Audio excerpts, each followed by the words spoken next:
Yo, everybody, welcome to Hacks and Jacks. My good friend Brett Ford is out today, so you've got me, Scott Chu, and my good friend Trevor Hooth. Trevor, how's it going today, man?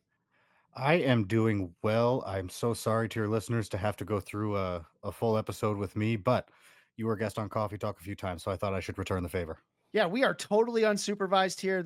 Like Sperry's in the background, but no one's here to stop us from rambling on whatever we're about to talk about. So, Usually that's the Tigers. yeah, raw and unfiltered. I didn't even write down any Tigers names in my notes because I knew we'd get there. Well, we'll get there. It's no big deal. So we're just going to dive right into this today. We'll start with some injuries. I'm not going to go through all the news and notes, but I will talk about some injuries because I know a lot of you are probably dealing with trying to figure out what to do with your outfield as Dalton Varsho, Jordan Walker, Cedric Mullins, Austin Hayes, and Anthony Santander all went down on the IL this last week. And Chandler Simpson got demoted. Let's take a brief pause, just talk about that last one for a second. What's the point of anything anymore? Like we didn't we knew, like, we were told Chandler Simpson was coming up and we're like, well, that's weird. This outfield's super crowded. Then he actually plays well. Like, his defense was a little spotty, but whatever. He runs a million miles an hour. And now they're demoting him for what? I'm sorry. What was the point of all this, Trevor? What was the point? Ray's gonna raise. I This is what happens, right? He had the options, whatever else, whatever argument you want to make, but he was hitting like 280. I think 283 was the number, if I'm remembering correctly off the top of my head. But even more than that, he was doing the Chandler Simpson thing. He did the thing that you want him to do. He was stealing bases in 30 some games. He was third in steals and he trailed by, I think, two off the lead at the time that he got demoted. That's Luis Robert Jr. and Bobby Witt in front of him, who had 21 and 20 respectively, and they'd played over 50 games. Like, he very clearly was doing the thing you want him to do, and he was doing it well. What kills me, and it's a great point. So, like, I really hoped he'd lead off, but I get it. The Rays are big OBP guys. That's why they'll, like, lead off Yandy Diaz and whatever. So I was like, fine, put him near the bottom of the order. It doesn't matter. He runs.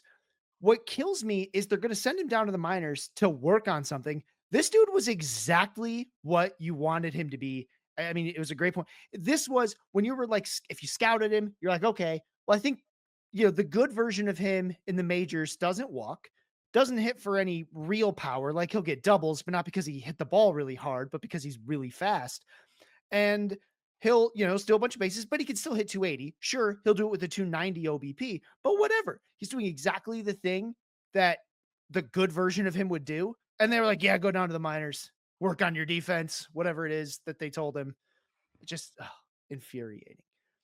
When you Anyway, have Jake Mangum, so well, like, that's where the defense thing is annoying because, like, it's kind of true. Like, they have good defensive outfielders, and so, like, if they want to value that, fine. But, like, you don't have anyone coming to your ballpark anyway. At least put the fast guy out there. Jeez.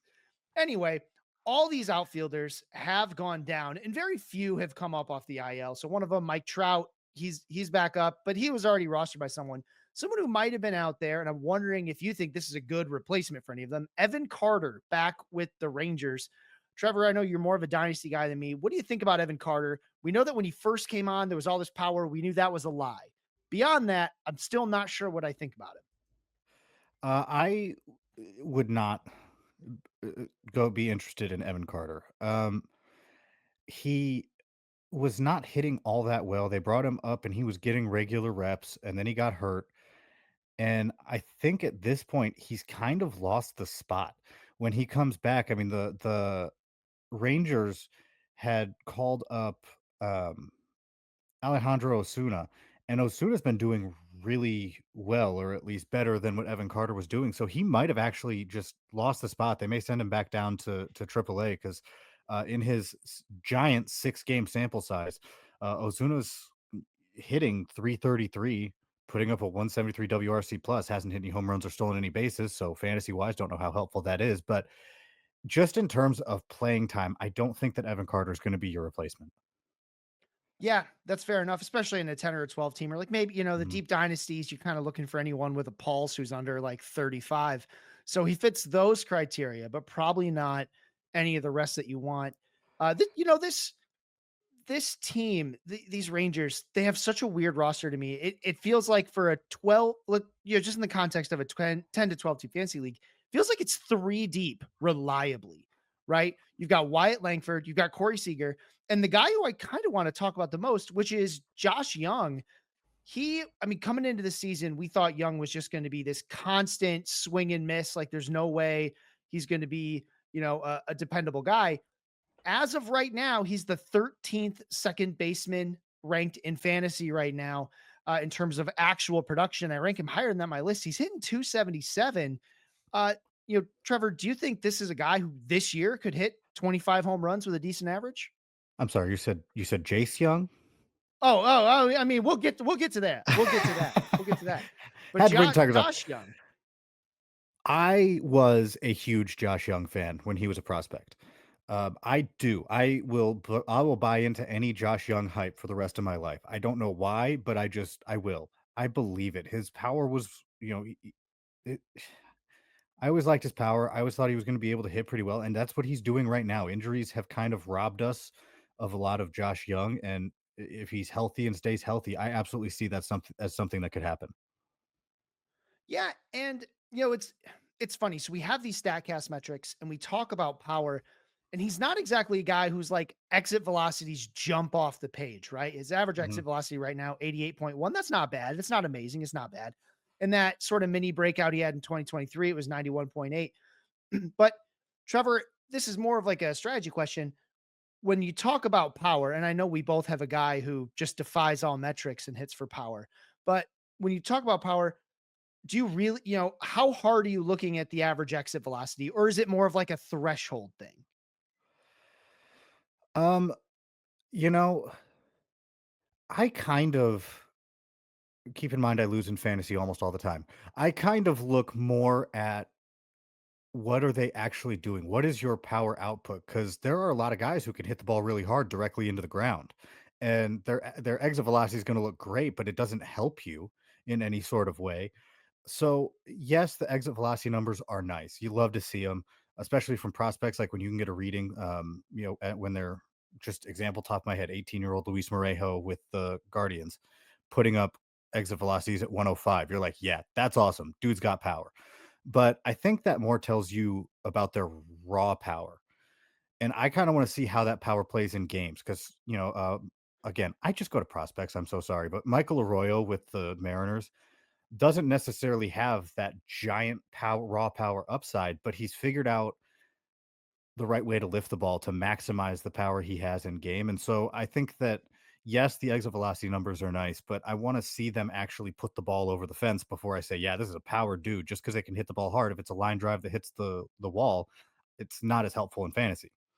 That's a really good point because a guy, before I get to the one that I really want to talk about, uh, Vlad Guerrero Jr. has great exit velocity numbers, but with this cool new bat path stuff they have over on Statcast, which we're not going to get into that quite yet because I'm still trying to figure out exactly how I want to use it. But some of the edge cases when it comes to bat path are like Vlad Guerrero Jr. It's a super flat bat path. So like he can have all this raw exit velocity, but it's real hard to hit a 10-degree ball over the fence, right? It is. It is. And I was watching the Tigers game the other day. They talked about Riley Green's bad path being basically straight up. I mean, I'm glad you mentioned Riley Greene. We are going to talk about him later as well. But that was the one. Actually, I did have one Tiger in my notes, and it was him. So we'll get to Riley Greene. Uh, so anyway, we've lost all of these outfielders: Varsho, Walker, Mullins, Hayes, Santander. If you're in a 10 or a 12 team league, are any of these guys worth stashing in on your IL, assuming that, like most of us, your IL is already getting kind of full? I know for me, Hayes is definitely not on that list, but I haven't fully decided about the rest. What do you think with Varsho, Walker, Mullins, Hayes, Santander? Um, a 10 or a 12 team league, man. I don't know. I play in 30 team leagues where you have to have all those guys. But um, you know, I think that I had a vague interest in Dalton Varsho at one point just because of the fact that he'll get you some steals and some power when he's healthy. And he came back and hit, you know, 8 home runs in his 100 plate appearances before getting hurt again, but not with much average. So I think maybe him just because you can get a few categories out of it. Jordan Walker's been struggling enough to where I think you're probably fine without him. Um, I think I don't know how Cedric Mullins has been doing this year, to be honest, but I think maybe Dalton Varshaw's the one that sticks out on that list for me. Yeah, I would agree. I mean, Santander is a tough one just because like we know he's streaky. This is starting to feel a little different than his usual ups and downs just because of how long it's lasting. It's one thing for Santander to have a bad month. It's another to have two bad months in a row. Now he's hurt. Maybe that was the reason. We're not sure. I'll say with Mullins, the reasons I'm probably not holding him in a 10 or a 12 team league is because I think Jackson Holiday is going to run away with that leadoff job. I think he's really well suited to it. And as a prospect guy, this is a former top prospect who had one of the worst debuts that I can remember with all those strikeouts. How do you feel about Jackson Holiday in that leadoff spot? Pretty upset that I traded him. Um, no, I like Jackson Holiday. He was one of the best prospects that people had seen. That's what people, that's what the talk was. It's hard to hit at the major league level, and I think that he has taken a step forward in a lot of ways, and I think he's going to thrive in that leadoff position for the Orioles. Yeah, and something I'm a big rolling charts guy, as you all know, and something that's really interesting to see with Jackson Holiday's rolling charts is just that the way his strikeout rolling chart starts is basically it's way up high, then just comes down and almost flatlines at around 20%. And you could not be happier with that, right? Like that's the kind of guy I think Jackson Holiday can be. He's aggressive, so he will strike out sometimes, but that 20% range, that's beautiful. I know he doesn't walk a ton. We've seen some blips where he's done more walking, but I care less about that just because he's got contact skill. Don't let that old strikeout rate fool you. This dude can put the bat on the ball. I want him swinging. And so I'm not sure where the final numbers end this year, but I think this is a guy who starting next year, I mean, we're talking 2020, if not more, as that power develops. He's not a finished product. He's 21 years old. When I was 21 years old, I was throwing 73-mile-an-hour fastballs from my almost completely dead arm in college, and this dude is raking at the big league level. Right, he could turn into so much more. As you mentioned, there he's not walking a whole lot, but he did in the minors. He was a double digit walk percentage guy. He's gonna continue to grow, is what I'm saying. By the end of the year, he might be walking more. But I think right now the success is coming because he's just swinging the bat, man. He's not sitting back and trying to wait on something to come to him. He is getting out there, swinging the bat, and trying to make things happen. And because he's so good, things are happening.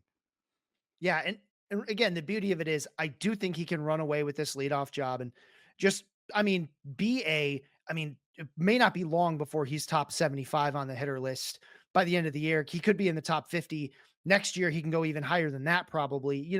There's always going to be I mean, I'm projecting as you are, I think a bit of rookie up and downs, but this is a really special player. And I'm glad we're finally seeing it. And I'm glad you mentioned his age. He's not even 21 and a half.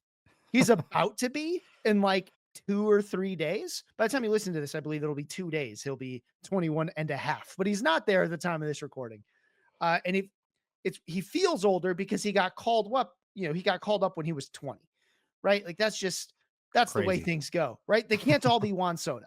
They can't all Right. just that's one of the stories I've had to tell an alarming number of times this year with Nick Kurtz. You tell it with Jackson Howley, all these Cam Smith. It's like, look, it's what Juan Soto did coming up from Double A and just mashing forever. That's like one dude ever. Yeah. Like one guy has done that. Well, and Chandler Simpson shows you what happens when you're successful at the big league level as a rookie. You go down. Got to work on that defense. Uh, so yeah, that it's tough right now. I don't want to say it's too tough in the outfield in 10 or 12 team leagues because there's always a lot of them, but you've lost a lot. You're probably just going to be streaming. I'm not sure there's any names that really stand out to me as like, oh, you got to go get him now. He's locked in. But luckily, it is the outfield. So a couple guys who have come off the IL lately. We talked about, Trout. We talked about Evan Carter, which we don't care about so much. Uh, Two second basemen have come off the IL, and I just want to know if you care. It's Andres Giminez and THAIRO Estrada. Trevor, do you care? Um, my default for Estrada is no, just because Rockies, but I guess maybe. Jimenez was struggling quite a bit before he went on the IL, and Ernie Clement's kind of been on a roll lately. So I don't know. It seems like where do you put him almost? Because Barger's been hitting the ball well and playing third base. You have Bichette at shortstop, and if they believe in Ernie Clement and believe in what he's doing, at least recently, there's not really a spot for Andres Jimenez. So I don't know if I buy in necessarily for Jimenez unless you're looking for maybe speed. Thairo Estrada will play, but I don't think you care a whole lot. I mean, even when he was healthy last year in San Francisco, he hit low 200s, got you 9 home runs if you held on to him, walked below 3%. So I think both are kind of a no for me right now. No, that's fair. With Jimenez, I think the thing that stands out to me the most is that there was a decent amount of time where he was batting fourth for the Blue Jays, and it Yeah. didn't matter. His fantasy production was still really not very good. If you can't get fantasy juice batting fourth for the Blue Jays, yeah, you probably just don't have any, right? Yeah. I think they're both streamers at best. I do think Estrada could be interesting if you're streaming second base and he's at home. They don't have any super long home stands, but I think they do have a full week here coming up soon. It'll be interesting then, I guess. But now he's competing with Keston Hura on that infield. Oh, there it is. Keston Hura. I actually thought he's been on a lot more teams than he has been. But you Brewers, know, Tigers, and Rockies, right? Did I missing one? and Angels had him, Angels. Okay. just for a little bit, but he didn't actually ever get I don't think he ever got any major league at bats for all these teams. But, you know, he's if I wanted to, you know, be cute, I would talk about, oh, former 30 home run hitter getting called up for the Rockies, but you don't care. Nobody cares. It's okay. So yeah, a lot of injury stuff has happened, but as far as, you know, fantasy impact, it's really just like Mike Trout. Like Mike Trout coming back is interesting, but the rest of it, not so much. So that really covers the injury notes. Although there is one call up we should get to, who I've already forgotten how to pronounce his name since we talked about it before the show. I believe it's Jack Caglione. I know Jack Caglianone. Jack Caglione. So he is up, big prospect for the Royals. Trevor, prospect guy. Tell us a little bit about him. So coming into the year, I was recommending to people that they sell high on the Jack Caglione hype. And that was wrong. I should not have been telling people that. I was worried about he was chasing, he didn't make super quality contact from what I could tell. As it turns out, he is able to do that. He has been mashing so far this year. And honestly, everything seems just about the same. I mean, under the hood numbers that I can see, nothing has changed dramatically for him by any means, other than the fact that he's probably going to be playing some outfield since we're talking about outfielders because he's naturally a first baseman. But with Vinny P there, they're going to move him and have him cover the outfield for him. He's been hitting loads of home runs. He has 15 home runs in his 225 plate appearances between Double A and Triple A. He's walking at 10%. His strikeout rate is 20% or below. Like he's just doing everything that you would want other than stealing bases. He stole two, but you're looking at a guy who is going to help you in OBP, going to help you with power. And this is assuming that it all translates against big league arms, which I want to say I'm skeptical of, but the last time I was skeptical of him, it didn't work out well for me. So I'm thinking Hall of Fame. That way I can be closer to Yeah, the right side of history. just shove the chips in, see what happens. No, I do agree. I think, you know, in Yahoo leagues, it won't be long, and in other formats, it'll take just a little bit longer. I think, you know, Caglione is going to be well worth, you know, fab dollars. I'm sure a bunch of them are going. He'll start playing on Tuesday. I think that's the next time the Royals play. So with that lineup, I'm a little curious about where they'll like shove him in the lineup. I'm guessing it's probably somewhere a little bit lower. It's not like there's a ton of hitters on this team, but it's hard to see him getting higher than like sixth with, you know, with Witt and Pascantino and Sal Perez and Michael Garcia. Although Michael Garcia did get hurt, so maybe he kind of moves around there. I think the one other thing I would mention for fantasy on this team is I could not be more frustrated with Jonathan India. I thought he had such a good opportunity to be a fantasy contributor this year. He's got a ton of OBPs, hitting in front of some very decent hitters, and he's been, fantasy speaking, a huge disappointment and really just not a second baseman you can rely on in any sense because frankly, he just doesn't hit very well. Like, there's not enough power. And it's not like he can be Chandler Simpson and slap and run and have anything happen. That'll get him to first base, and that's about it. That was the whole thing when the trade happened. It was like, how did all players in this deal get worse for fantasy value? Because Brady Singer goes to the Reds and Jonathan India goes to the Royals. It's like, well, that kind of saps value from both, and we're kind of seeing that become true. It's as far as like home run parks go, that's like that's whiplash to go from your home ballpark being Great American Ballpark, where India's got power declared fence. Like, oh, let's go to cavernous Kauffman Stadium. He has one home run, and like that's not bad luck. Like he just didn't have that much power. He needs those little parks, and now he doesn't get to play in them. He's got to play in the big parks now, so that's tough for him. So if you, for some reason you've been holding out there, I mean, he is a deep points league play because he doesn't strike out that much and he walks, but there's just nothing else there. It's his OBP is like 25 points higher than his slug, and guys, it might stay that way. It just might. You want to talk about second baseman, though? If I can just interject and completely change teams, Cole Young just got promoted, and if he's still out there, that's a dude that I am interested in for sure for the Mariners. Yeah, absolutely. I think, he's got 2 games already. Um, and he's a prospect that can do a lot of things. He's more hit tool first, not like a Yes. huge power guy or anything like that. But if a young player comes up, the one tool that I feel gives them a higher floor than anything is that hit tool. When they can just make contact, things can happen. It won't always be exactly what you want, but when they're able to just have that hit tool, like if you're looking at the grades, a 50 or a 60 hit tool, interesting things can happen. Not comparing him to like a Jackson Merrill, but Jackson Merrill was a hit tool first guy. He didn't have tons of power in the minors or anything, but guys with hit tools can find ways to do other things because they're good at putting the bat on the ball.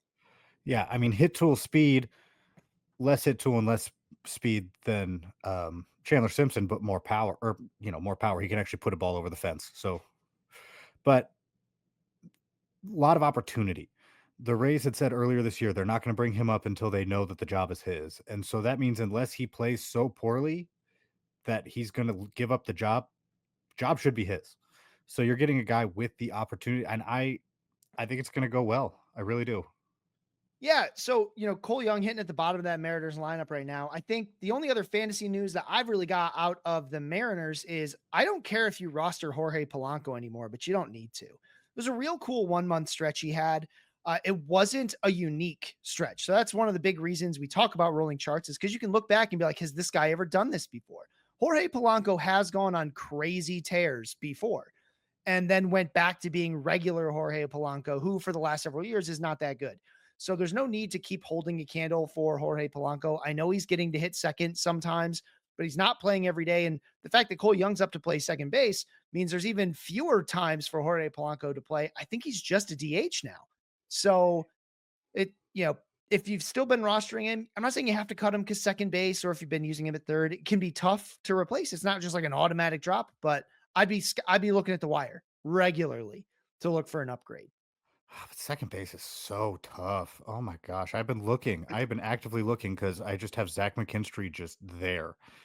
And the best I've found, well, there's a 30 team league to be fair, but the best I found is I have Casey Schmidt as my other option for second base. Like and you just look around, like, who can I trade? Can I try to give up a prospect? There are not that many second basemen out there.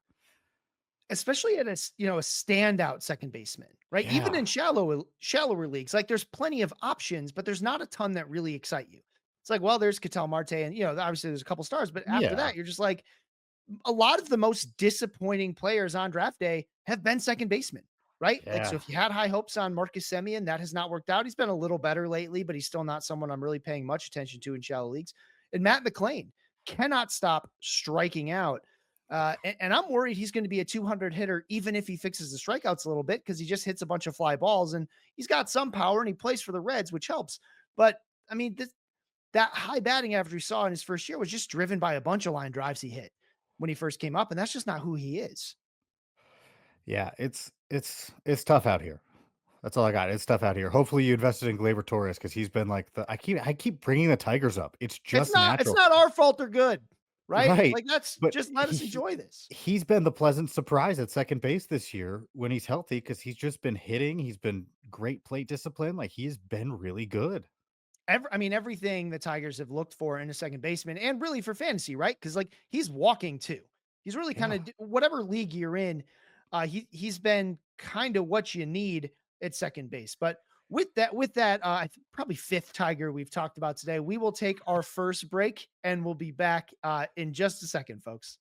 And we're back. It was literally several seconds. I just needed to breathe deep. I had pneumonia a couple weeks ago, and it's still just like when I take a deep breath, it like stops. I'm like, this is what being old is now. Right. And like my doctor's like, yeah, that happens. I was like, okay, I'll just be like this forever now. Because it's the classic joke as you get older, you're just like that now. Like, oh, I kind of feels funny when I do this. Yeah, you shouldn't do that anymore. Yeah. Like that's Mhm. that's the It's a health good advice point. I get. Yeah, and I mean, hey, it's slam dunk advice. It absolutely stopped the pain. I just stopped doing that.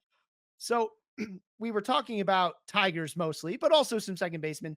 What I want to do now is sort of pivot a little bit and talk about some guys who are on exciting paces for big milestones. And I just want to kind of get your thoughts on how how much do you buy that these guys could do this? So I'll start with stolen bases. A couple names who I don't think, I think we knew some of them were fast, but they're really surprising us. So these guys are currently on pace to have 40 stolen bases. The first one is amazing to me because he's like 8 feet tall. O'Neill Cruz on pace to get to 40 stolen bases.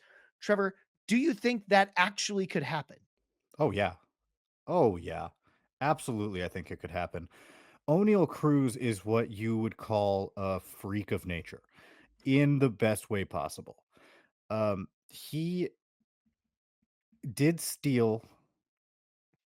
I guess didn't have huge steal rates, but he's been a guy who's been fast. I mean, last year he stole 22 bases, and the only difference this year is that on the whole, teams are stealing more.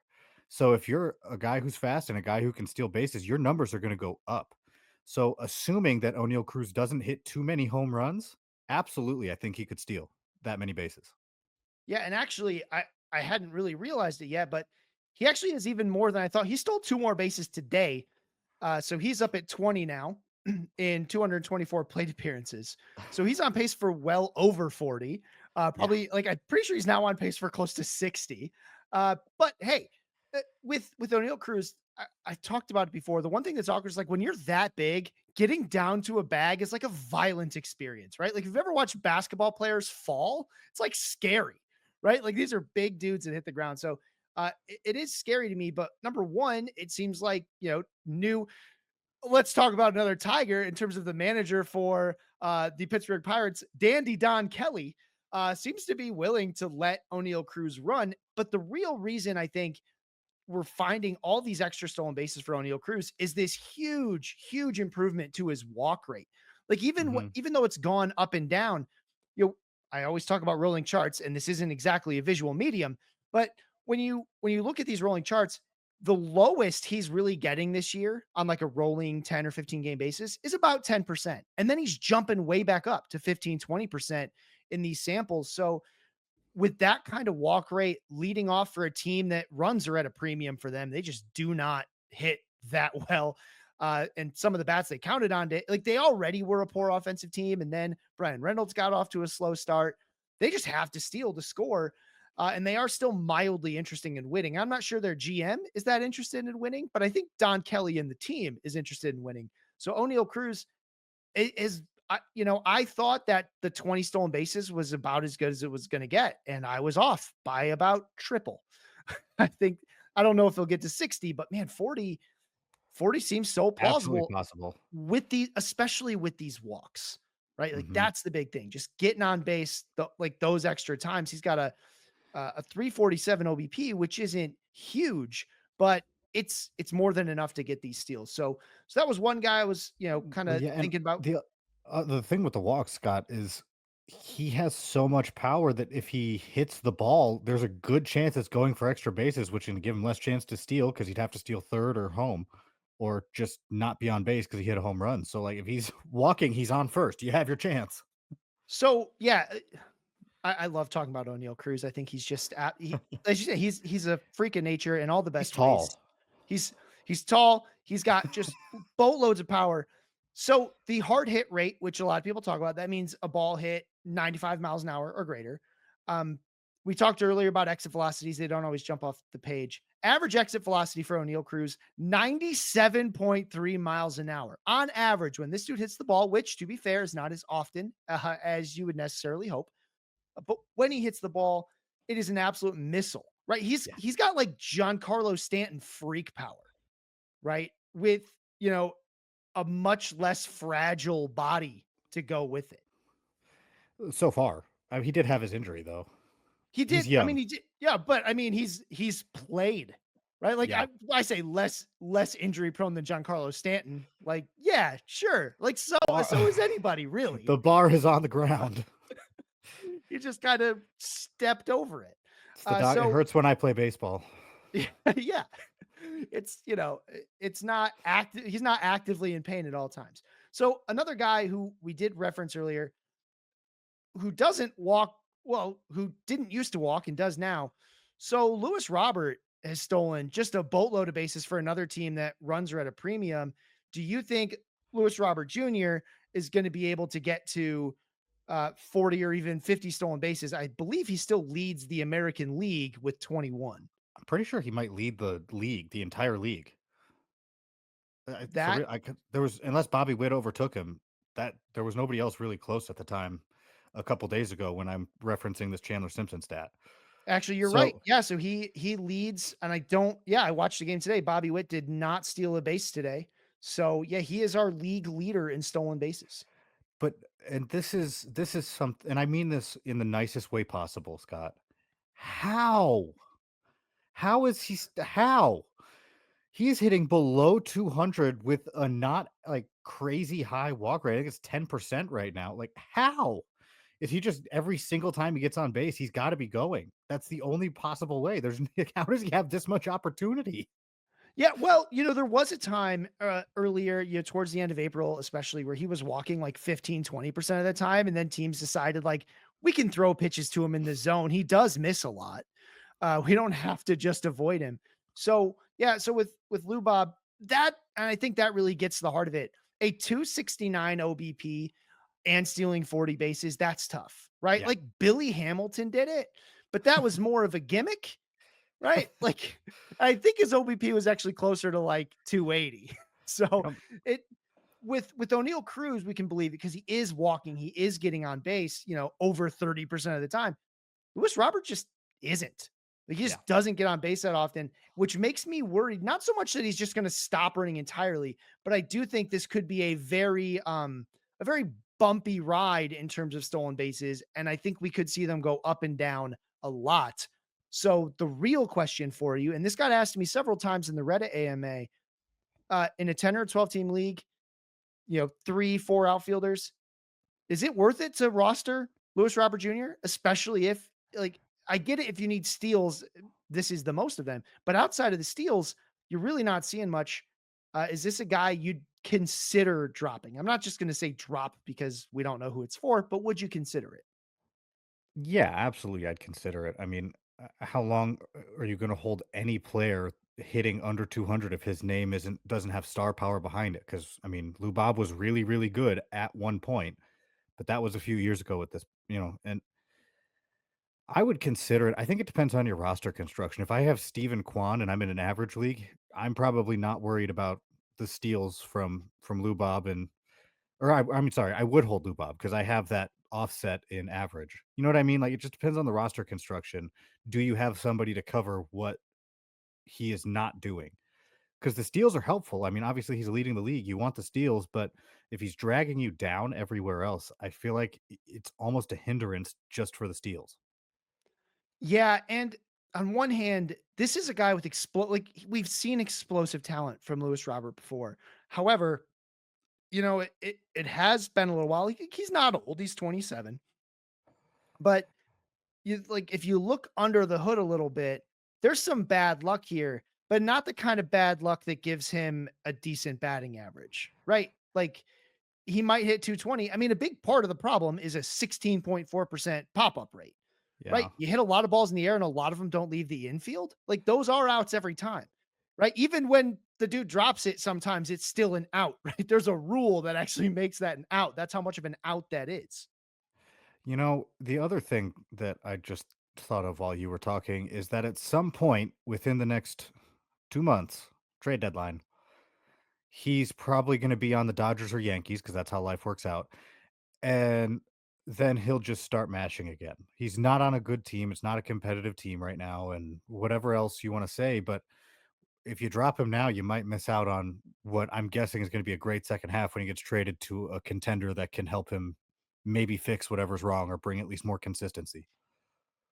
I mean, that's really, I think, other than the stolen bases, that's the thing you're holding on to. You're like, look, Mhm. the stolen bases can get like, I'll keep rostering him for the steals, hoping that he ends up somewhere else. I thought the Dodgers were a really good landing spot. I think they still probably are. Like, why are they like, they don't need Michael Conforto, right? Like, they're not, they're really not that they're not like tied to him, right? Like they can go on. The other team I thought that would be interesting to make this move. I'm not sure how they do it, but the Houston Astros, I do think could really use another outfielder. You know, like Jake Myers is a guy they've got running around out there, but he's not great. Like, you know, Jose Altuve is hitting well, much better lately, but like I'm still not sure I love him in the outfield. I think there's an opportunity there for the Astros, and like you know, anyone can probably develop players better than the White Sox because frankly, I can't remember a White Sox hitter who got better as while he was there. Right, like Andrew Vaughn is in the minors now. Like Yeah. that's one of the most mismanaged for a dude that never got hurt. That dude has just been mismanaged to death since he got called up. They bat him eighth, and then they like just bench him for no reason. It was wild. He was right next to Torque on prospect lists. Everybody's like they were around like 2025 spot in the top 100 the year they both came up, or maybe they didn't came up different years. But when their last day of time, they were both prospects. They were both like 24, 25, or somewhere in that range. It's crazy. Yeah, no, I agree. The White Sox, I don't think are the team that's going to turn Luis Robert around. So you kind of have to wait if you're going to wait, and that's hard to do sometimes. Yeah, absolutely. I think if your team is performing well, like you're pretty safe near, you know, the top 3 or 4 spots in your league, you're not dying. You've got that sort of cushion to say, "Okay, I'll hold and see what happens." I think if you're sort of in the bottom half, like you're 6th, 7th, 8th, and you're trying to fight up, I think the big problem is you're not going to be able to trade him, right? Or at least not for anything better than probably what's on the wire, right? Because he's Yeah. just right now he's just a rabbit with a bad average. He's not Hmm. giving you power. He's not giving you anything. So that's one of the tough things I think that comes up a lot. It's like, oh well, can I trade this guy? And it's like, well, you have to remember that sentiment. Like one of the most important things about the trade market is sentiment, right? Like if you might have picked up a very valuable player, but if you picked him up off waivers last week, no one in your league wants to trade for him, right? Because like, oh, you just got him off waivers. I'm not trading that. Or he's been bad for the last two. Like Jung Hoo Lee is a guy who I think is a very good player and should be worth something on the trade market in fantasy. And I think that he's not right now because he hasn't been hitting well lately. And it's a very what have you done for me lately kind of experience in for trades. At least that's what I've experienced, Trevor. I don't know if you've got a different sort of experience in trying to make trades. I again, a lot of my trading is 30 team dynasties, so that is an experience all its own and not something that translates well. But in terms of what have you done for me lately? I don't know if I'm allowed to bring up players, but Royce Lewis, oh my gosh. Like I came in with highest expectations even after he came off of injury. I'm like, this dude's a great hitter who just can't stay healthy, and he's healthy now and is not a great hitter. Well, and it's getting further and further from him being that amazing elite hitter that we saw, especially back in 2023, Yeah. where it was like, yeah, he only played 58 games, but he hit 15 home runs, he stole bases, he hit for average. He hasn't hit for average lately, right? He's not really doing anything that's terribly helpful.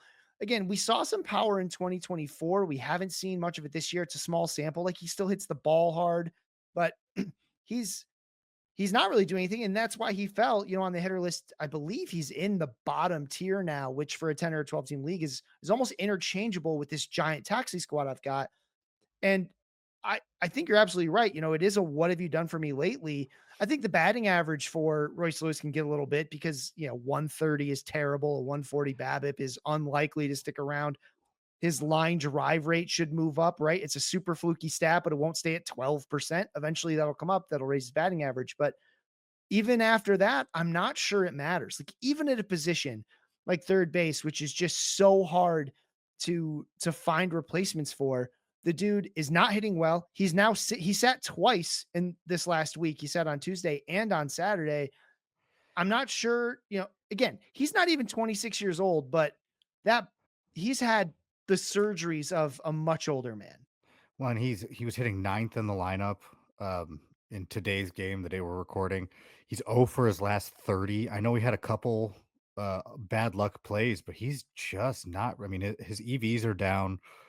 I think some of the analysis that I've read is that he's swinging like a guy who had a lot of leg surgeries, or leg injuries, which is something that he's had, and so he's not really using his legs anymore, and that's been a huge issue for him. But yeah, I could not have dreamt that it would be this bad. I mean, oh for your last 30, and he might be going to AAA soon.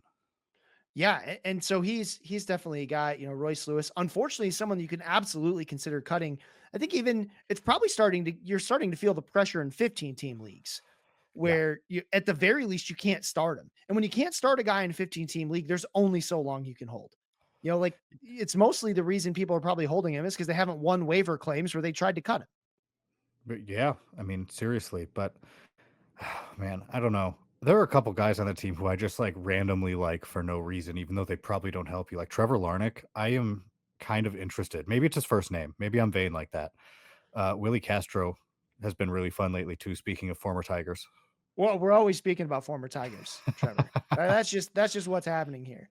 No, I do like Larnick. He hits third. Like again, I don't think he's like this league winner, especially when you're no, talking about the shallower leagues, but he's a but he's a useful replacement level player. guy. Yeah. Yeah, And yeah. when that's your replacement level, you'll also be able to take some gambles, right? Like you can kind Mhm. of just swing for the fences. And if you're going to swing for the fences, take a dude hitting third for an offense that's not terrible.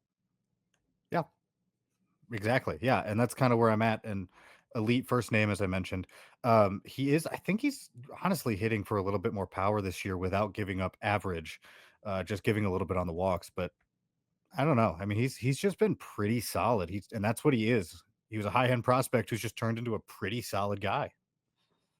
Which like is the scouts got it right, but it doesn't mean it was exciting for us. Right? Like the scouts, I think, just really pinned down exactly what this dude is. It's a guy who can hit probably, in a full season, 23, 22 to 24 home runs kind of thing. If he gets a full run, have a decent, I mean, like a batting average that's not painful. I think the 250 to 260 he's been hitting is about right. And he doesn't run, but you didn't really expect him to in the first place. But that's a pretty darn good player, right? Yeah. Again, for fantasy, we see it and we're like, oh, but this was their number 2 prospect. This was like a top 50 prospect. It's like, well, yeah, this is what a lot of top 50 prospects kind of become are good everyday major leaguers who don't necessarily move the needle in fantasy.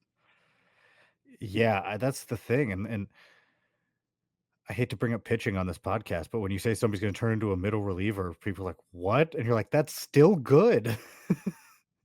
That's It's a the same thing with the job, hitters on that. So folks. yeah, like they are a major league caliber player. It's just maybe not the superstar. Yeah. Like not Superstar is hard. Superstar is so hard. like per draft, there's just not that many of them. Yeah. Right? Like, and even if there are, it takes a while. So, we'll talk about one more guy before we go on our next break. We talked about some guys who I was wondering if they'd get to 40 steals. I want to list 4 guys who are currently hitting better than 275. And I want to know if you think if any of them are going to continue hitting 275 by the end of the season. There are Kyle Stowers, Jonathan Aranda, Pete Alonso, and Josh Young. Um,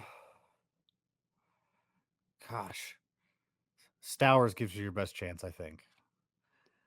I Yeah, don't know though. I mean, he's got uh, some contact issues. That's where I'm concerned. And maybe it's because I've just been hyper focused on zone contact, but It's like Yeah. 76%, and that scares me. I'm not saying that's his true talent. I'm just saying that's what he's been so far, and it's hard to see consistent success. I think you can be successful without it, right? Aaron Judge doesn't have an 80% zone contact rate, but he's Aaron Judge. It doesn't matter. So I do think he's got better playing time shot than Aranda. I think he's going to Yeah. continue kind of sit when he's cold, play more when he's hot. And Pete Alonso's never hit like quite that high ever. Yeah, what's going on with him this year? In a good way, what's going on with him this year? That's crazy what he's doing. But it almost feels like he was offended that nobody wanted to give him a long-term contract. So he's like, "Well, fine. I'll prove it." Yeah, He hasn't been quite as good lately. He had a little bit of a slump in May. The strikeout rate did spike a bit, but he's still hitting 288. that's crazy. I mean, the regression's got to happen. He is not a average hitter, like high average hitter, but No, he's I got think elite power. that 217 he had in 2023 sits in people's minds a little too heavy. Because he's a guy that can hit 240, 250. I mean, he's not like a terrible average, but he's not a plus in the category like he has been usually. And I think he does end up rest of the way. Like, I don't think his total average will go down that far because he'd need some very bad months for that to happen. But I think rest of season, like June 1st to the end, it's probably closer to 240, 250. Yeah, a point I was making is 240, 250 is not 270. No, no, it's not 270. It's certainly not 288. Right. Right. So yeah, I think I, I sort of listed these four guys because I kind of wasn't sure any of them would do it. I I think agree. if I lowered the number to 260, I'd start feeling a lot more comfortable with like Josh Young, Mhm. Aranda. I think they can do that, but I'm not sure any of them can be a 275 or better rest of Mhm. the way. It I doesn't sound like agree. much, but it is a big difference between like a sort of a neutral batting average to a plus. Yeah, I agree, but I think again, I think Stowers gives you your best chance just because I think there's been some real changes. That doesn't mean the world by any means, but I think there's been some good changes, and I think of the group, if somebody does it, I would be less surprised if it was Stowers. And he's probably the most available in leagues, because he's gonna have these, like, week or 2s, like, he'll have these week or 2-week long stretches that aren't very good. Because again, he does have a bit of contact issues, in the zone. That makes him inconsistent week to week, but not necessarily over the course of a whole season. So, I think he will be a guy that gets cut here and there, and he's probably worth scooping, especially if you've got a little bit of patience and can hold that out, especially in roto, but even in head-to-head categories, you can do that. So we will take a quick break here. And then, for the rest of the show, we'll talk. I mean, we're going to talk about several Tigers, folks. There's nothing I'm not going to lie about. We're going to talk about several Tigers, but we'll try to do so in a way that's helpful to you, the listener. So we will talk about some Tigers and some other guys right after this. And we are back. I, you know, Trevor, I'm almost tempted to say, well, let's just start at the top of the lineup and just start talking our way down. I'm not going to do that, even though I do think it'd be a very interesting exercise. It would also run us another hour, and it's already midnight here. So, no need to do that. I do want to talk about uh, two guys on the Tigers specifically. One who I think isn't being respected enough, and I think you will respect him, but not everyone does. And I'll start there. It's Riley Greene. So Riley Greene, as we talked about, big uppercut swing. He's been inconsistent this year, especially with the strikeout rate. We've seen the strikeout rate really climb up and down this season. Like at times that rolling strikeout rate's like 40%. I think some of that is because of that big uppercut swing he takes. But uh, overall, though, the production, even with the high strikeout rates, has remained good. He is the 13th ranked outfielder as of right now per the Fangraphs player rater. Hitter number 30. I think he'll be even better than that rest of the way. I do think he's a guy that can hit probably starting this year 30 home runs. I don't think he's going to run like we thought he might have at one time, but I think he can't, even with these strikeout rates. I think he can hit 260 and hit 30 home runs. Trevor, how reasonable is that? I'm the absolute wrong person to ask. Riley Greene is the best prospect I've ever scouted in my mind. Like this is if I don't I really don't buy baseball jerseys. If I was going to buy a baseball jersey, it would be 31 Riley Greene. Like I love Riley Greene. So So we have I think confirmation. yeah, Incredibly I think reasonable. he could do it all. Here's the thing. One of the I'm going to talk like a scout for a second because that's a lot of what my baseball experience has been. I focus on prospects, dynasty league stuff. But one of the things that I really get excited by when I'm watching a hitter is their hands, which is a very open concept in a lot of ways. But Riley Greene had some of the best hands that I have ever seen in terms of just getting them to the ball, basically, is the best way I can put it. I know what I mean. Hard to explain what I mean. Again, But this is a vision. This is not a very visual I medium, know. but Yeah, I I'm can out see here you like swinging, just so you wanting. know. I see you wanting to just swing. It Yeah, remind. I'm I'm not holding a bat. comparing. Yeah, not comparing him to this player. For those of you at home trying to wonder, like, what does he mean by good hands? Probably the most legendary example of this that I've watched in my lifetime is Miguel Cabrera, right? Yeah, Big dude, but like hands, no matter where you pitch it, you could pitch him in, he'd still get the like this big dude just pull these hands into his body to really like get contact on a ball that's way inside and like hit it the other way, right? Like yeah. he could do that. And it didn't matter that the pitch wasn't where he thought it was going to go. He was so quick with the hands to bring it in and find a way to make contact. We actually saw this with Riley Greene, I think today. He hit one the other way. It was a little, I think the pitch was outside and he was able to hit it the other way, but he extended the hands out just to get that ball, flick it over there, and he got a double out of it. Yeah, good contact too, like almost in a way where you can extend the barrel's time through the zone.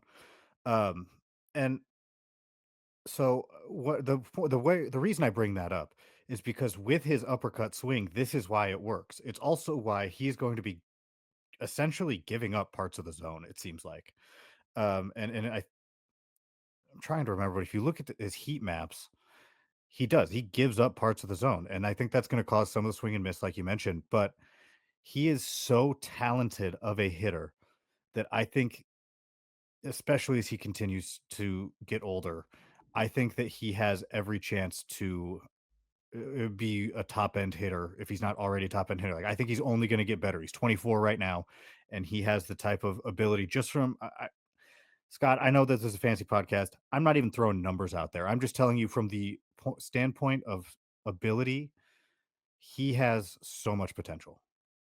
If So I will anyone buy in into anything that you think he can do because I think probably. Yeah. And I know all of you are thinking like these two guys are the pinnacle of reasonableness. They're the pinnacle of just real neutrality when they look at these kinds of topics, which you're right, we are. This is a very reasonable thing. But with Riley Greene, I think number one, if anyone in your league thinks they're selling high on Riley Greene, I think they're dead wrong. And you should absolutely you should be targeting him for trades and saying, let them look at that strikeout rate that gets kind of wild. I do think that comes from giving up parts of the zone. And I think part of where the next, like he's already a top 10 outfielder in fantasy as of this moment. The way he gets consistently in the top 10 is just those adjustment periods, right? It's not like we're asking him to change a swing and not cover, and start covering those parts of the plate consistently all the time. But at some point, he's going to have to learn, like, what do I do when pitchers start attacking this part of the zone? Right. Because number one, pitchers are not always going to be able to perfectly execute. And even Mhm. if you're giving up part of the zone, if you're so predictable that Riley Greene knows you're going to put a ball there, he will hit it. Right. It's just his, hitting is a reactive game. So as you go in, a lot of times say, okay, I'm targeting this part of the plate. I'm targeting this part of the plate. I'm targeting this kind of pitch. And I think that there's an adjustment period that's going to be happening. And I think we're seeing some of it, right? Because the strikeout rate is so volatile. I think it's just a matter of pitchers are finding those holes. They're attacking them. He's figuring it out. Then they come at him a little different and he starts to strike out a little more because what worked a week ago doesn't work now. This is a classic thing for all young hitters. But I think Riley Greene with that big uppercut swing has a little bit more to deal with there, but I'm not sure it matters. I remember seeing him in West Michigan. And I think he had two flyouts and that was it. They were the two loudest hits in the game. They didn't even go the furthest, right? They weren't like, oh, they went all the way to the wall, but it was a catch. They were just loud outs because that dude puts the barrel of the bat on the ball and just makes a crack. I think of it this way. There are not it's the number of players who could have success with the bat path, the steep bat path that Riley Greene has is not a high number. Like it takes true talent, I think. I mean, it's to the point where if it wasn't a player of this caliber, it's a red flag, right? Yeah. You're like, wow, that's going to be really hard to succeed with. But that's one of the reasons we all kind of hedge when we say it is hard to succeed like that. Like I'll say it is hard to succeed with a zone contact rate under 80%. That doesn't mean you can't. It Yeah. just means it is hard to do that. You have to be you really just have to punish the ball every time you hit it, or else you end up like Nolan Gorman or something like that, right? Mhm. Like, but it can be done if you're very disciplined around the zone. I mean, like a player who, uh, even if you're disciplined, doesn't always work, right? Like Julien just could not make enough contact in the zone, which in the minors it was fine because he could just spit on every breaking ball and spit on everything that looked like it was going out of the zone and just walk. And in the majors, those guys throw strikes. Yeah. So yeah, it got a little harder. But yeah, I think with Riley Greene, we're not trying to be like over the top here. 30 I am. home runs, folks. A healthy Riley Greene can hit 30 home runs, maybe 35. And I think he can do it with a good average, even with this, sort of really up and down strikeout rate. I do think that will settle. I think it'll always be like above 25% type of player Yeah. he is, but that's okay. Like, don't think that just, I mean, even we talked about ONEIL CRUZ earlier. I didn't mention his 32% strikeout rate because I don't care because he's walking over 10% of the time, right? And he's an elite talent, and his team, it's not like they're going to bench him. It's not like they're going to move him off the leadoff spot, right? Like, it just doesn't matter. Ellie De La Cruz, another guy. I don't care if the strikeout rate's a little high as long as they're doing all the other stuff. You can succeed Mhm. with a high strikeout rate.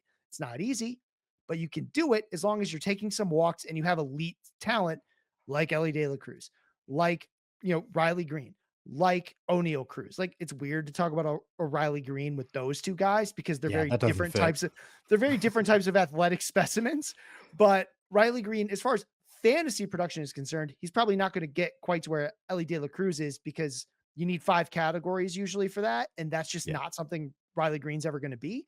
But in terms of the 4 category guys, I think with this improved Tigers offense to get him RBI with that big uppercut swing, I mean, he's got the power to make the ball leave Comerica Park. It's big, but not big enough to stop Riley Greene.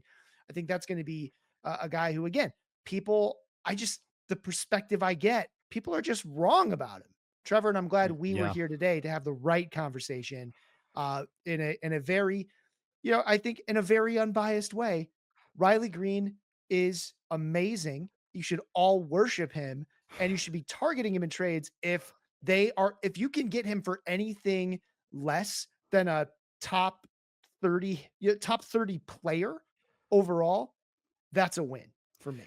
Completely biased for me. He could be hitting 150. And I'm like, hey, he's going to turn it around for the like always. I believe in that talent more than I've ever believed in another player. So completely biased for me, dude's good.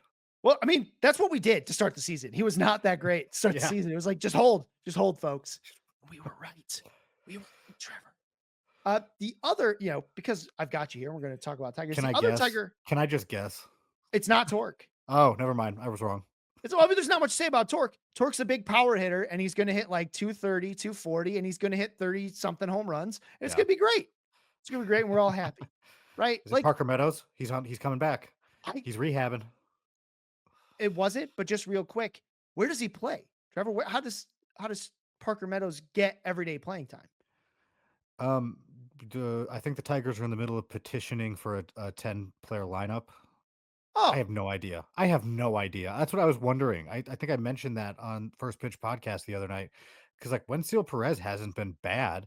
He seems like I guess I don't know. Maybe you start taking Gary Carpenter out against left-handers and letting Parker play there, and then but you like Wensil switch it. I don't know. This is hard. yeah, I don't and like that's this question. well, and that is why in the 10 or 12 team context, I'm just not really that excited from a fantasy perspective about Parker Meadows coming up. What I loved about him coming into the season was it looked like he was going to get a shot at that leadoff role. He was going to play every day or at least, 5 games a week. It was a lot. I mean, opportunity is such an important part of fantasy, and Parker Meadows just doesn't have it right now. So that makes it tough. Actually, I wanted to talk about catcher extraordinaire Dillon Dingler. So Dillon Ah, Dingler has been a guy who I think a lot of folks have scooped up as a streaming catcher. It was easier to do before Jake Rogers came back because Dillon Dingler was just pretty much the everyday guy.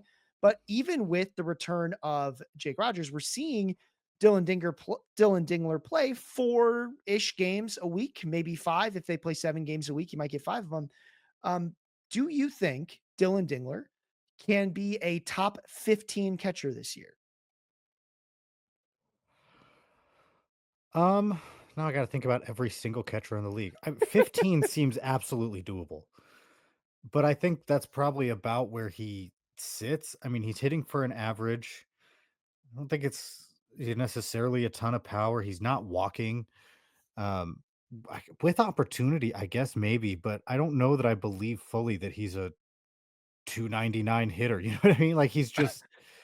I feel like there's going to be some regression at some point with his bat, and if he's, you know, I don't know. Let's say if he goes down to 250, is that still? Are we still talking about Dylan Dingler? And I think that's a big part of it. I needed to talk about a Tiger who I didn't only have great things to say about. And I do really like Dylan Dingler. I think he's a streamer still, like, even though we've had all the success, this is a streaming catcher, not just because he plays part time, but because the batting average is going to come down a little bit. This is not a guy who I expect to hit 290 for very long. He's a major league player. Most major league players can pull this off for a month, right? They won't always, but they can. Now, Yeah. doing that for 2, 3, 4 months, especially as a catcher, that's a lot harder, especially with a guy who, I mean, Dylan Dingler does not walk, right? He's got I think 2.4% walk rate. He's aggressive. He's got a little bit of swing and miss in there as well. It's really hard to keep hitting. I mean, I get it. The expected batting average absolutely validates that what he's been doing is worth a 290 batting average. Thing is, expected stats are not predictive, very descriptive, right? The 290 isn't from luck, but that doesn't necessarily mean it's a skill, right? It means that he has that in him for a period of time, right? And I think that His period of value is time, defense. I mean, that's the thing. His value is defense, and it always kind of has been. I remember having a conversation with um, with somebody who I trust a lot, and they were. I said to them, "I don't think he can hit," and their response was, "Does he need to?" And yeah, he's good defensively. He's a phenomenal defender with a great arm.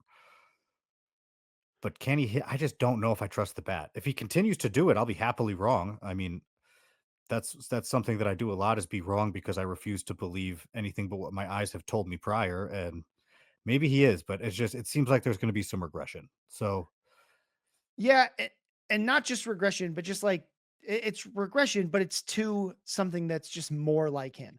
I think even, I think he can be a two. I think he's a streaming catcher. He's a guy who I think yeah, with the right matchups, you'll kind of scoop up and be like, I need a guy. He's a great second catcher in two catcher leagues, but yeah. it'll be really hard to stay in the top 15, especially if we see continued turnarounds from like Sal Perez, Yainer Diaz. These guys are just going to make that really difficult to stay in there. I wanted to ask you about one more young player who is not a Tiger. He never was, which is unusual for the guys we've talked about on this show. But I want to talk about Jacob Wilson over in Oakland, who has been, I believe, a top five shortstop on the season. This was so he's number 7 right behind Geraldo Perdomo, who we'll talk about another time. He's another weird case. But Jacob Wilson, all hit tool. I'm surprised by the 7 home runs for sure. I saw him as a Luis Arias light sort of thing. I use that comp way too often, but I just know it's one that sticks in people's minds. They know what that means. I mean, slap hitter who has some home run pop, but not a ton, doesn't steal a lot of bases. He's got 4 on the season. That seems about right. Puts everything in play, but hey, it's working. He's hitting 345, 7 home runs, 31 runs, 31 RBI. Currently the number 20 hitter in fantasy per the Fangraphs player rater. Trevor, what kind of guy do you think Jacob Wilson really is? What you're seeing, believe your eyes. Seriously. I wanted to come on here. I actually was while you were talking, looking up his splits because I wanted to come say, hey, he just has some pull side power and is playing in a small park. He has more home runs in away games than he does home games. Of his 7 home runs, 4 of them are in away games. He can hit the ball. He can hit the ball, and he's got some power to his pull side, so he can lift the ball. Things are gonna happen when he comes to the plate. Like, I'm all in on Jacob Wilson. I've considered trading Torque for him. I am all in on trading on Jacob Wilson in a big way. I think that there's something very real there. I Is the power sustainable? That I don't know. But in terms of a guy who's going to be able to continue to get bat to ball, put it in play, and get hits. That's his MO, and he has shown some power. Yeah, and it's hard sometimes to use expected stats on these guys. With Wilson, yeah, the exit velocity doesn't jump off the page. He doesn't barrel the ball all that often. I think he has 6 barrels and 7 home runs. But what we talked about a little earlier, and I sort of glazed over it, but hit tool guys can make things happen, right? These guys that are really good just putting the bat on the ball, they can make things happen. I know it's a very scientific thing I'm talking about, but that's honestly, you'll be surprised how often that works out when you're just good at putting the bat on the ball. Here's my only caveat. If I play an OBP only, I'm not as interested. He doesn't walk and there's no counting stats. I mean, 7 home runs, yes, but that's not going to put him as a really good OBP league guy. And I think that fools people because the OBP looks really good. It's tied, but it's all tied to batting average, Mhm. right? It's just totally batting average elevated. And while that doesn't make him bad in OBP, it means that his value relative to OBP is a lot lower than it is in standard leagues Yeah. because his batting average is this huge advantage he has in that format. But his OBP is actually it's like right now, even it's good. It's not, I mean, it's certainly not 400, right? Like he's not, he's not nearly the plus in that category. It's 387 now. That's as good as it's ever probably going to be because it's being driven by this 340 batting average. But yeah, I think it it's a decent idea, I think, to try to see what you can get for him in an OBP. I'm not saying you got to take the best offer, but see what, I think there's a lot of excitement here. And it's not that part of trading is you do have to trade good players to get good players. Yeah. Like that's sort of the reality of it, right? Sometimes I'll say, I think you should shop a guy. It's not because I think he's bad. It's because I think you could get a player that's better, Mhm. right? Like that's really what you're after. And for players at this caliber, again, it's hard. Like if you want to trade for Riley Greene, which I think you should, you will have to give up a good player to do it. I just think you should give up one that's less good, right? Yeah, But they and might not think so. That's the whole trading game, right? people Like they'll will trade for him. Like, I'm out here saying that he's not that great in an OBP league. If you and I were in an OBP league together, if you said, "Hey, do you want Jacob Wilson?" That would work on me. yeah, I mean, honestly, it's part of it. And so it's a delicate balance. I think in OBP leagues, it's worth shopping around for people who see that 387 number and think, wow, this dude's like an OBP contributor. I think he is a contributor in those leagues, but not to this extent, obviously. And also the value that I think people will perceive is a lot more close to his standard league value. And it's actually a lot like Steven Kwan and Luis Arias both have this problem, right? Where people are like, well, they're good ratio guys. I'm actually an OBP, they're not. Like they're fine, right? But Yeah. they're not like contributors, right? Like they are a little bit, but not that much. Like there's a lot of players who can get to that OBP, but there's very few players who can get to that batting average. Absolutely, and so that gives them, some extra value, but you need the counting stats to go along with it. So, like with Jacob Wilson, he has the 7 home runs, he has 4 steals. He's not lighting it up in either category, which means you have to drop him in your OBP ranking. Steven Kwan has 5 home runs and 8 steals, but he at least walks more. He's at 7% walk rate. So, Whoa. um, I mean, again, it's a matter of roster construction too, I guess, but if you have a guy not walking a lot and you're not getting graded based on average, then that's not really a player that I want on my OBP league.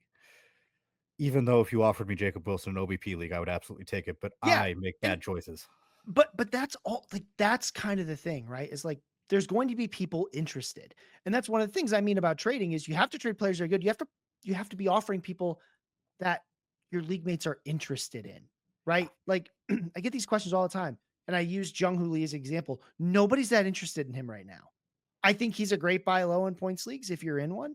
And I think he'll be like it's kind of funny. When you're trying to sell, you're not just trying to sell high, you're trying to sell players that other people still actually want, right? That they're interested in. And when you're buying low, you really want to be targeting the guys who other people like there's not any hype on. Like if everything you're hearing is like, "Oh yeah, this is the next breakout guy. Just wait, just wait." You can't really buy low on that guy cuz everyone they're going to say, "Oh, you want my player? I'm going to Google it." Well, everyone says to hold. I'm going to do that. Right? You got to go find the players that like like a Jung Hoo Lee in a points league where it's like, yeah, he's boring and he's not doing it right now, but he will. He'll get there and they'll say, oh, he's just been on my bench. I'll trade him for less than true value, right? Like that's sort of the key of trading. I don't like talking about trading a ton because it's very difficult. It's so league specific. I It's love so it. I love doing it, but I have a hard time talking about it, right?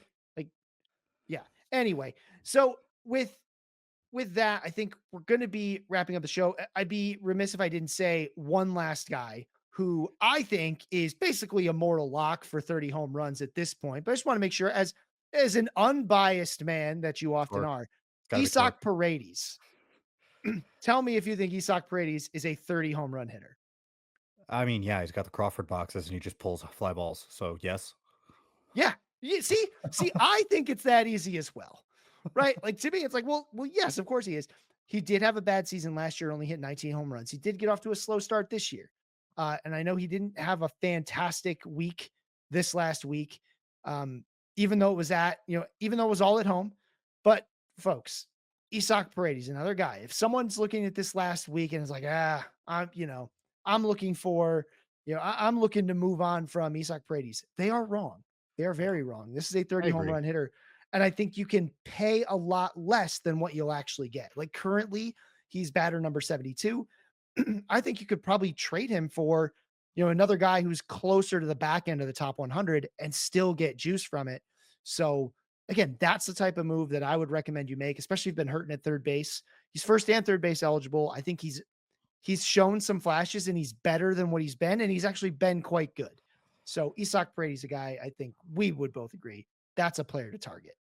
Yeah, absolutely. And if I can, I told you I was going to bring him up, and I'm just going to do it real quick. Yeah. Denzel Clarke, Oh yeah. Yeah. Please proceed. 60% 60% strikeout rate in his first taste of the major leagues. Everyday center fielder in for the Athletics, and honestly, he had a pretty good few days. He was playing at home in Toronto in front of his family and stuff. Had his first home run of the season, not even his first major league home run, but his first home run of the season, and a few hits and 2 steals. This is what the dude's about. If he can actually get on track, he's going to steal, hit, and maybe have some power. I believe in it fully. He's one of the only players that I've seen live and been like, oh my gosh. But obviously, he can't strike out 60% of the time. Can he hold off JJ Bleday, who is in the minors for frankly no very good reason? Yeah, dude, he's an elite defender. Clarke is. Absolutely. I mean, that's why he's out there. He plays such good defense. That'll keep you in. And God knows they need an elite center fielder with the way like Kurtz is injured right now. He'll eventually be back, and that means Soderstrom's going to go back to the outfield. They need that, partner next to him to really They try to have keep it. that outfield. They Yeah. have it. Oh my, best defender I've ever seen live. Well, you heard it here, folks. Denzel Clarke, a player, especially in those deeper leagues, again, 10 or 12s, you're probably not that interested yet. Just 15, because absolutely not, but 30 team. for all 6 of you out there, that might be interested in that. Yeah, like the deeper dynasties, just a name to keep an eye on. Someone, especially in those deeper leagues, name to keep an eye on. And hey, maybe he ends up being even better than that. So with that, I'm glad you did mention at the beginning of the show. I almost never talk about guys at that level, so we might as well get one in while no one's supervising us. I'm just gonna be. I talk about it every single podcast I go on for. I'm guessing legal reasons at this point, but I want to be the guy. I'm like the Denzel Clarke guy. I'll wear it if I'm wrong, but big fan. Yeah, like that's not even a tiger, folks. So that really means something. That we're He did putting play in that kind of- Lansing when I saw him. Does that? You ruined it. You ruined it. I tried. I tried. Good old lug nuts. Anyway, Trevor, thanks so much for basically just talking about baseball for a little over an hour, which to me is awesome. I'm sorry if it wasn't for you all, but I had a great time. Before we leave, obligatory, tell folks where they can find your work. Yeah, absolutely. Always love podcasting with you, Scott. I do the weekends for the First Pitch podcast on Pitcher List. So the Thursday night, Friday night, Saturday night, or the podcasts that come out Friday, Saturday, Sunday, myself and Jake Crumpler. So that's always good. And then I'm just going to plug. I have a new podcast right before I recorded this, recorded the third episode of it. It's over at Prospects Live. It's called Amateur Hour. I do it with Adam from Prospects Live. And we talk obviously more scouting prospects, but still definitely a fun podcast. And other than that, I like to hang out in the Pitcher List Discord, talk baseball. The PL Discord, which is both of them. But I will say, a little plug for Prospects Live. I'm always plugging Pitcher List. I think if you're not a PL pro, I think you should definitely look at it. We got a lot of really great tools. The stuff that Kyle Bland has built is just amazing for analyzing guys in the majors. We have a good team everywhere. If you're looking for some extra deep dynasty content, which we do have dynasty content here, and I think it's very good. If you are looking for deep dynasty content, Prospects Live, very good. One of the, just to be real, that's one of the subscriptions I have. I pay for Prospects Live. I think it's really great content over there. Some really cool tools for dynasty leagues if you want them. So check that stuff out. Check out Trevor's podcast. Check out the site in general. Hey, we're fantasy sites. We love each other, right? And that's definitely probably my go-to for prospects. So you guys doing some good stuff over there at the other PL. I have a type. Fair enough. All right. And of course you can find me on Twitter at If the Chew Fits, Blue Sky, scottchew.pitcherlist.com. I have not been super active lately, but bug me if you want to ask me something. You can also find me on Reddit, AMA every Friday. It starts between noon and 1, usually when I remember that it's between 12 and 1. I get it started. And also, of course, I've got the hitter list that comes out every Wednesday. Didn't feel like just going through it this time. But that's because I got to talk to Trevor, and we just, that's too much structure to talk about a list. We just need to rap about baseball for a while. So thank you all for listening. Trevor, thanks for being here. And with that, we are concluding the 123rd episode of Hacks and Jacks. Thanks for listening. Have a great rest of your day or night or whatever time of day it is, because you can listen to this whenever you want.